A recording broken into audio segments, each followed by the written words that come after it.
आज अगर आप ये वीडियो देख रहे हैं तो बहुत मुमकिन है कि आपकी नींद भी अक्सर रात 3 से 5 बजे के बीच टूट जाती होगी और आप सोचते होंगे, क्या ये स्ट्रेस है, क्या ये एंजाइटी है, या फिर क्या मेरी बॉडी में कोई प्रॉब्लम है। लेकिन अगर मैं आपसे कहूं कि दुनिया की 99 पॉपुलेशन को इसका असली मतलब नहीं पता और जो लोग इस समय बार बार जागते हैं वो ऑर्डिनरी नहीं होते। अब यहाँ एक अनकंफर्टेबल सवाल पूछता हूँ, अगर ये सिर्फ कॉन्सिडेंस नहीं है तो अगर ये टाइम विंडो आपके लाइफ पर्पस, आपके सबकॉन्शियस और आपकी आने वाली डेस्टिनी से जुड़ी हुई है, तो बॉस वीडियो स्किप मत करना, क्योंकि चैप्टर 3 में मैं वो बात बताने वाला हूं जिसे जानने के बाद आप चाहकर भी इस समय को इग्नोर नहीं कर पाएंगे। सबसे पहले एक बात साफ कर दूं, 3 से 5 बजे के बीच नींद खुलना कोई साधारण घटना नहीं है और मैं ये बात डराने के लिए नहीं कह रहा, बल्कि आपको जागरूक करने के लिए कह रहा हूं, क्योंकि जो लोग इस समय को समझ लेते हैं वे इसे अपने पक्ष में इस्तेमाल कर लेते हैं और जो लोग इसे अनदेखा कर देते हैं वे बार बार वही भावनात्मक बोझ ढोते रहते हैं। अब देखिए, मैं साइंस और स्पिरिचुअलिटी को अलग अलग नहीं देखता, दोनों एक ही सच के दो पहलू हैं। आयुर्वेद क्या कहता है? शास्त्र ब्रह्म मुहूर्त लगभग सूर्योदय से पहले का समय है जब प्रकृति की ऊर्जा सबसे शांत, सबसे सूक्ष्म और सबसे संतुलित होती है। चाइनीज बॉडी क्लॉक कहता है कि 3 से 5 बजे के बीच लंग्स की ऊर्जा पीक पर होती है और मॉडर्न न्यूरोसाइंस हमें बताता है कि इस समय आरईएम साइकिल से नॉन आरईएम साइकिल का ट्रांजिशन बहुत गहरा होता है, जिससे सबकॉन्शियस एक्टिविटी बढ़ जाती है। मतलब साफ है, ये समय आपके शरीर और मन के बीच कम्युनिकेशन का समय है। अब लंग्स की बात करते हैं। हम आमतौर पर लंग्स को सिर्फ सांस लेने का अंग मानते हैं, लेकिन ट्रेडिशनल हीलिंग सिस्टम्स में लंग्स सिर्फ फिजिकल ऑर्गन नहीं है। ये जुड़े होते हैं ग्रीफ से, लॉस से, उन भावनाओं से जिन्हें आपने कभी रोकर बाहर नहीं निकाला। आप में से कितने लोग हैं जिन्होंने कभी किसी के सामने खुलकर रोया नहीं? कितनों ने स्ट्रॉन्ग बनने के चक्कर में खुद को दबा लिया? यही सप्रेस्ड इमोशंस शरीर में कहीं ना कहीं स्टोर हो जाते हैं और जब रात 3 से 5 के बीच आपकी नींद खुलती है तो बहुत बार ये शरीर का सिग्नल होता है कि कुछ रिलीज होना चाहता है। अब यहाँ ध्यान से सुनिए, क्योंकि ये पॉइंट बहुत इंपॉर्टेंट है। जब सबकॉन्शियस एक्टिव होता है तो वो आपके लॉजिकल माइंड को बाईपास कर देता है। इसलिए इस समय जो थॉट्स आते हैं वो अक्सर रॉ होते हैं, बिना फिल्टर के। कभी अचानक किसी पुराने रिश्ते की याद, कभी कोई डर, कभी कोई अजीब सी बेचैनी। आप सोचते हैं ये सब अभी क्यों? लेकिन असल में ये अभी नहीं है, ये सालों से अंदर था, बस सरफेस पर आने का मौका नहीं मिला। और अगर आप इसे इग्नोर करते हैं तो क्या होता है? वही जो मैं पहले कह रहा था, नोटिफिकेशन वाला एग्जाम्पल। अगर मोबाइल बार बार अलर्ट भेज रहा है और आप डिसमिस करते जा रहे हैं तो इवेंचुअली वो लाउडर हो जाता है। शरीर भी वैसा ही है, पहले हल्की नींद टूटेगी, फिर बेचैनी बढ़ेगी, फिर शायद एंजाइटी या अनएक्सप्लेन्ड सैडनेस महसूस होगी और आप कहेंगे मुझे समझ नहीं आ रहा मेरे साथ क्या हो रहा है। समझ आ रहा है, बस आप सुन नहीं रहे। अब यहाँ एक और एंगल है, एक्साइटमेंट वाला। डर मत लीजिए, ये समय सिर्फ रिलीज का नहीं, रीसेट का भी है।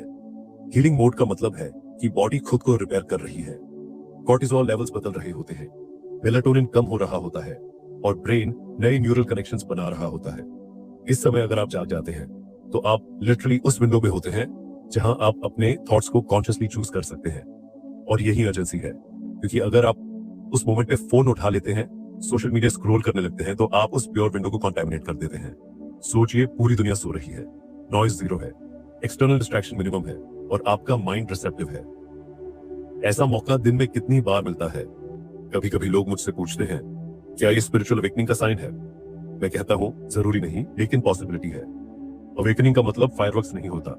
अवेकनिंग का मतलब है अवेयरनेस बढ़ना, और अवेयरनेस अक्सर अनकंफर्टेबल समय में आती है, कंफर्टेबल समय में नहीं। अगर आपकी नींद 3 से 5 के बीच खुलती है तो खुद से एक ऑनेस्ट सवाल पूछिए, क्या मैं अपनी लाइफ में कुछ दबा रहा हूं? क्या मैं किसी ट्रूथ से भाग रहा हूं? क्या मैं बाहर से स्टेबल दिख रहा हूं लेकिन अंदर से कंफ्यूज्ड हूं?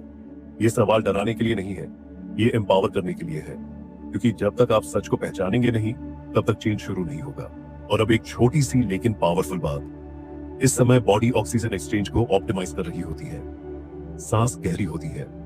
अगर आप कॉन्शियस ब्रीदिंग करें तो आप अपने नर्वस सिस्टम को इंस्टेंटली काम कर सकते हैं। इसका मतलब ये है कि आप एंजाइटी को वहीं रोक सकते हैं उसी पल। लेकिन अगर आपने उस समय पैनिक चुना तो वही पैटर्न रेनफोर्स होगा। ब्रेन सीख लेगा 3 बजे इक्वल्स डेंजर, और अगली बार वो और जल्दी अलर्ट करेगा। तो फैसला आपका है, आप इसे प्रॉब्लम मानकर डरेंगे या इसे सिग्नल मानकर समझेंगे। मैं आपको सिर्फ इतना बता सकता हूँ, 3 से 5 बजे का समय वीक लोगों के लिए नहीं है, ये वो समय है जब नेचर विस्पर करती है। दिन में वो शाउट करती है, लेकिन इस समय वो विस्पर करती है, और विस्पर सुनने के लिए साइलेंस चाहिए। अगर आपकी नींद बार बार इस समय खुलती है तो शायद लाइफ आपको एक मैसेज दे रही है, अब समय आ गया है खुद को सुनने का। और ये तो सिर्फ शुरुआत है, क्योंकि अभी हमने सिर्फ फिजिकल और इमोशनल लेयर की बात की है। असली गहराई तब शुरू होती है जब हम समझते हैं कि इस समय इंट्यूशन क्यों तेज हो जाती है, और कुछ लोग इस विंडो को यूज करके अपनी पूरी दिशा बदल लेते हैं। वही बात मैं आगे बताने वाला हूं।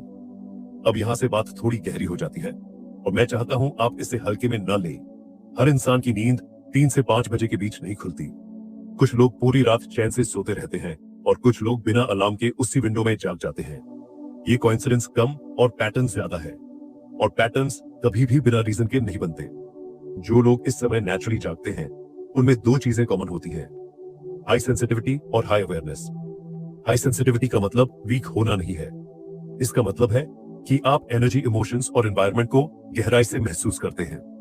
हाई अवेयरनेस का मतलब है कि आपका सबकॉन्शियस बहुत एक्टिव है, वो चीजें पकड़ लेता है जिन्हें बाकी लोग इग्नोर कर देते हैं। स्पिरिचुअल ट्रेडिशंस इस समय को बहुत खास मानती हैं। इसे ब्रह्म मुहूर्त का ट्रांजिशन फेज कहा जाता है, वो समय जब रात और सुबह के बीच की बाउंड्री डिसॉल्व होने लगती है। सिंबॉलिकली समझिए, जब अंधेरा खत्म होने वाला होता है लेकिन रोशनी पूरी तरह आई नहीं होती। यही वो मोमेंट है जब कॉन्शियस और सबकॉन्शियस के बीच की वेल सबसे पतली होती है। मतलब क्या वॉर्म? इसका मतलब ये कि इस समय आपका माइंड एनालिटिकल मोड में नहीं होता, ये कैलकुलेशन नहीं कर रहा होता, कंपैरिजन नहीं कर रहा होता। ईगो की आवाज थोड़ी धीमी होती है, ये रिसेप्टिव होता है। जैसे सूखी मिट्टी पहली बारिश की बूंदों को सोख लेती है, वैसे ही आपका मन इस समय आइडियाज, इंट्यूशंस और इंसाइट्स को अब्सॉर्ब करता है। अब एक अनकंफर्टेबल ट्रूथ सुनिए। अगर आप इमोशनली बहुत कुछ दबाकर जी रहे हैं, अगर आपने हमेशा दूसरों को प्रायोरिटी दी है, अगर आप वो लाइफ नहीं जी रहे जो अंदर से आप जानते हैं कि आपको जीनी चाहिए, तो ये टेंशन कहीं ना कहीं जमा होती जाती है। बाहर से आप स्ट्रांग दिखते हैं, रिस्पॉन्सिबल दिखते हैं, प्रैक्टिकल दिखते हैं, लेकिन अंदर एक आवाज बार बार कहती है ये पूरा सच नहीं है। और यही दबा हुआ सच अक्सर 3 से 5 बजे के बीच सरफेस पर आता है। आप अचानक जागते हैं, दिल थोड़ा तेज धड़कता है, कोई साफ थॉट नहीं, बस एक बेचैनी। और आप सोचते हैं मुझे क्या हो रहा है क्या, लेकिन असल में ये ब्रेकडाउन नहीं, ये ब्रेक थ्रू का सिग्नल हो सकता है। यूनिवर्स आपको डिस्टर्ब नहीं कर रहा, यूनिवर्स आपको जगा रहा है। सोचिए, अगर ये टाइम पनिशमेंट होता तो मंक्स, योगीज, मिस्टिक्स खुद इस समय क्यों जागते? क्यों हजारों साल से स्पिरिचुअल प्रैक्टिसेस इसी विंडो में की जाती है? क्या वो लोग खुद को टॉर्चर कर रहे थे? नहीं, वो जानते थे कि इस समय मैनिफेस्टेशन सीड्स सबसे गहरे जाते हैं। जब आप दिन में अफर्मेशन बोलते हैं तो साथ में डाउट भी चलता है, सच में होगा, कैसे होगा? लेकिन 3 से 5 के बीच डाउट की आवाज कमजोर होती है। जो आप सोचते हैं वो सीधे सबकॉन्शियस में इम्प्रिंट होता है, और सबकॉन्शियस ही आपकी रियलिटी को शेप करता है। इंट्यूशन इस समय सबसे साफ होती है। दिन में आपकी इनर वॉइस ट्रैफिक में दब जाती है, सोशल मीडिया, लोगों की राय, रिस्पॉन्सिबिलिटीज, डेडलाइंस।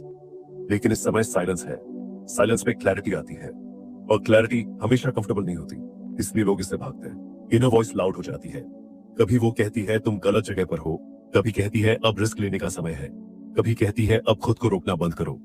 ये आवाज स्वीट भी हो सकती है और स्ट्रिक्ट भी, लेकिन ये झूठ नहीं बोलती। यही एक्साइटमेंट भी है और डर भी। एक्साइटमेंट इसलिए कि ये विंडो आपको शॉर्टकट दे सकती है, सेल्फ अंडरस्टैंडिंग का, ग्रोथ का, डायरेक्शन का। डर इसलिए कि अगर आप इसे इग्नोर करते रहे तो वही बेचैनी धीरे धीरे फ्रस्ट्रेशन में बदलेगी, फिर रिग्रेट में। अब ध्यान से सुनिए, क्योंकि यहाँ अर्जेंसी है। अगर आपकी नींद बार बार इस समय खुलती है तो ये रैंडम नहीं है। आपका नर्वस सिस्टम, आपका सबकॉन्शियस, आपकी इंट्यूशन सब एक ही दिशा में इशारा कर रहे हैं। लेकिन अगर हर बार आप इसे एंजाइटी मानकर सप्रेस कर देंगे, फोन उठाकर डिस्ट्रैक्शन ढूंढ लेंगे, तो आप अपने ही सिग्नल को म्यूट कर रहे हैं। और जब आप अपनी इनर वॉइस को बार बार म्यूट करते हैं तो एक दिन वो या तो बहुत तेज चिल्लाती है या फिर बिल्कुल चुप हो जाती है। दोनों ही सिचुएशन खतरनाक है। बहुत तेज चिल्लाएगी तो क्राइसिस के रूप में आएगी, बिल्कुल चुप हो जाएगी तो आप मैकेनिकल लाइफ जीने लगेंगे। अब सवाल ये नहीं है कि 3 से 5 बजे जागना नॉर्मल है या नहीं। सवाल ये है कि आप उस मोमेंट को कैसे इंटरप्रेट करते हैं। क्या आप उसे प्रॉब्लम मानते हैं या पॉसिबिलिटी? क्या आप उसे वीकनेस समझते हैं या सेंसिटिविटी की स्ट्रेंथ? लेकिन यहीं पर लोग सबसे बड़ी गलती करते हैं। वे इस विंडो को फियर से भर देते हैं, ओवरथिंकिंग शुरू कर देते हैं, वर्स्ट केस सिनेरियोस इमेजिन करने लगते हैं, और धीरे धीरे ये सेक्रेड टाइम स्ट्रेस का ट्रिगर बन जाता है। यही गलती आपकी एनर्जी को ड्रेन करती है। क्योंकि जिस समय आपका सिस्टम अलाइनमेंट चाहता है, आप उसे कॉन्फ्लिक्ट दे देते हैं। जिस समय आपका माइंड रिसेप्टिव है, आप उसे नेगेटिविटी से भर देते हैं। तो असली खेल जागने में नहीं है, असली खेल है कि जागने के बाद आप क्या करते हैं। और यही वो पॉइंट है जहां से डायरेक्शन बदलती है। अगले हिस्से में मैं आपको बताऊंगा कि अगर 3 से 5 के बीच आपकी नींद खुले तो एग्जैक्टली क्या करना है और क्या बिल्कुल नहीं करना है।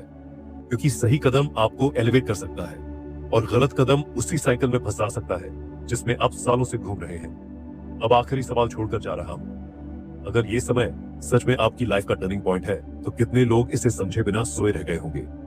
अगर आपको इस वीडियो में अपनी कहानी का कोई हिस्सा दिखा तो इसे इग्नोर मत कीजिए, क्योंकि अवेयरनेस एक बार आ जाए तो पीछे नहीं जाती। अगले वीडियो में मैं बताऊंगा कि कौन से लोग इस टाइम विंडो को यूज करके अपनी डेस्टिनी चेंज कर लेते हैं और कौन से लोग हर बार सिग्नल मिस कर देते हैं। वीडियो अच्छा लगा हो तो चैनल से जुड़े रहिए, क्योंकि कुछ बातें हर किसी को नहीं बताई जाती।